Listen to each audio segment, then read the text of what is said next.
Sebagai bentuk kepedulian terhadap warga yang kesulitan ekonomi saat diberlakukannya PPKM darurat di wilayah Kabupaten Bogor, sejumlah anggota Kostrad di wilayah Kabupaten Bogor turun ke jalan ke wilayah Kecamatan Tenjolaya, Kabupaten Bogor untuk membagi-bagikan nasi box kepada warga.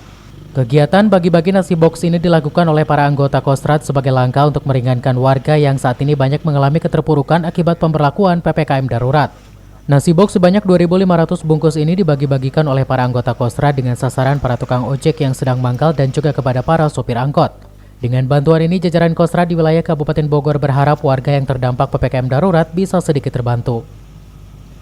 Yang pertama memang orang-orang yang sangat membutuhkan, Pak. Memang kemarin itu Pak Kostrad memerintahkan kita, Kostrad khususnya jajaran, untuk berbagi, membantu kesulitan rakyat di sekelilingnya lah, misalnya istilah militer itu ada di 8 wajib TNI yang terakhir.